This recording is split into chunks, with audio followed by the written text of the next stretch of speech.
Sans plus attendre, accueillons Hugh Bonneville, Mr. Brown et Guillaume Gallienne.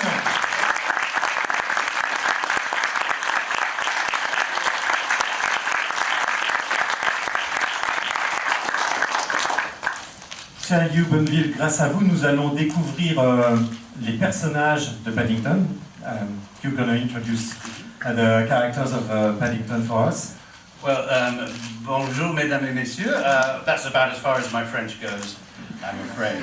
But first of all, I will introduce you to Mr. Brown, myself, who is a man who is very cautious about life.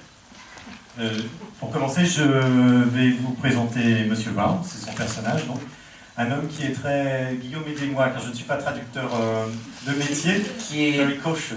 très prudent et attentif avec la manière dont les choses doivent se passer. He's not a man who likes risks in life, Il n'aime pas le risque. which I think is exemplified in his costume in this scene.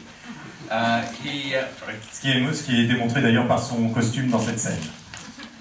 He is married to a woman who is very bohemian, played by Sally Hawkins. Voilà, il est marié à cette femme qui est plutôt bohème et qui est interprétée par Sally Hawkins. In complete contrast to her husband, her eyes are open, her arms are open to everything in the world around her. Et contrairement à son mari, elle est très ouverte, ses yeux et son cœur et ses bras sont ouverts sur le monde autour d'elle. They have two adorable children, Judy and Jonathan, and also a housekeeper, Mrs. Bird.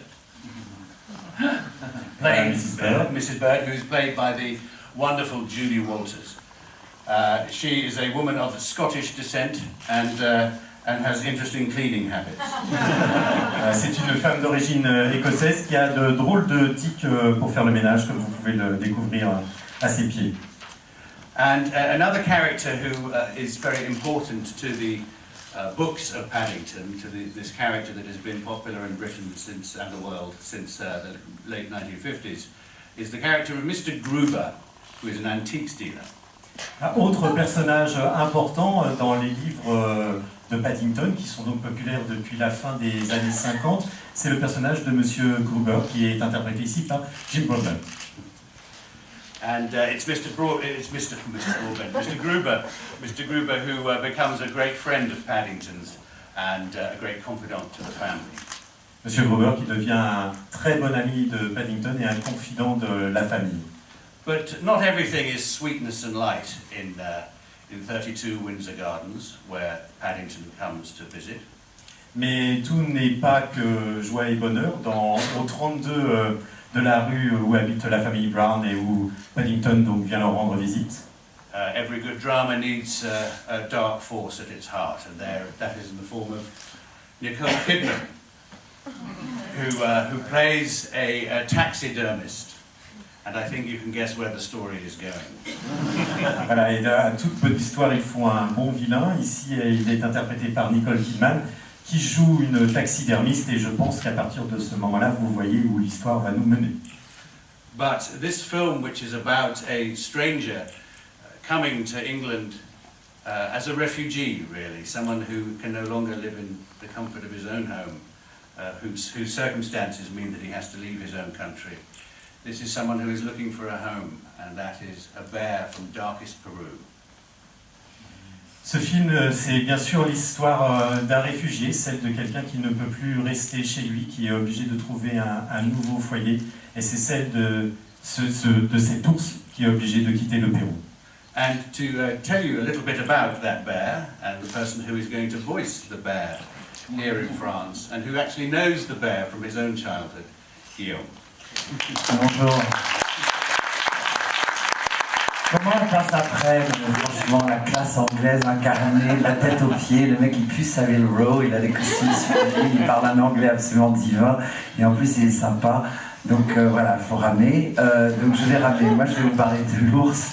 L'ours, c'est vrai que j'ai eu la chance de le connaître depuis tout petit, parce que j'ai été nanny anglaise, on se refait pas, qu'est-ce que vous voulez que je vous dise, mais j'ai toujours adoré cet ours.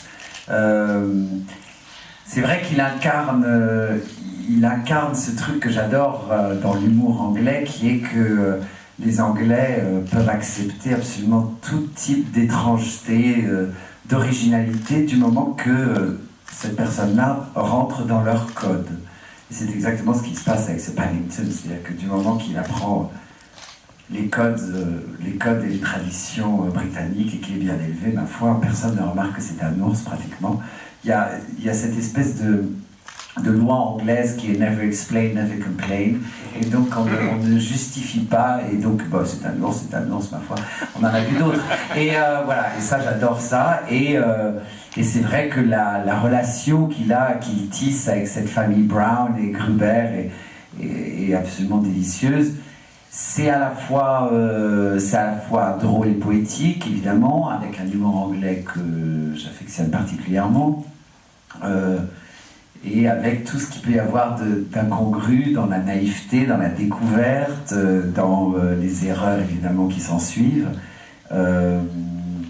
Et c'est surtout l'histoire finalement de quelqu'un qui trouve un home.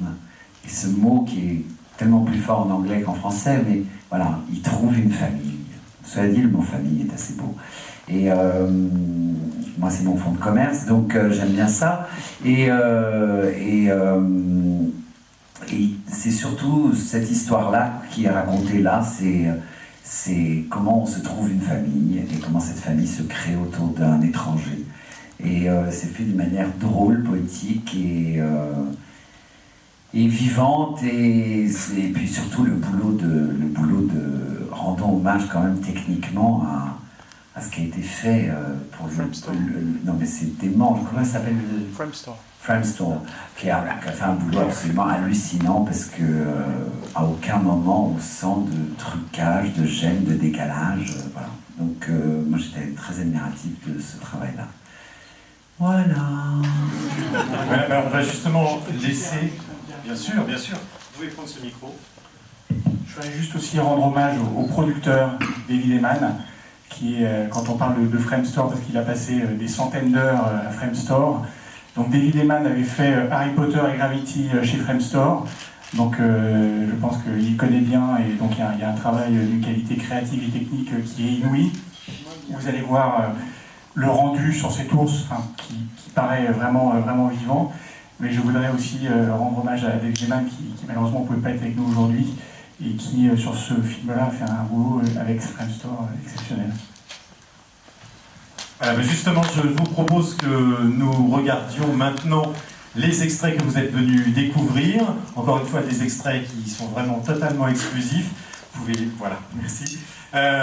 Et puis on vous retrouve juste après pour que vous puissiez poser des questions à Hugh Bonneville et à Guillaume Gallienne. Et donc à tout de suite. À tout de suite.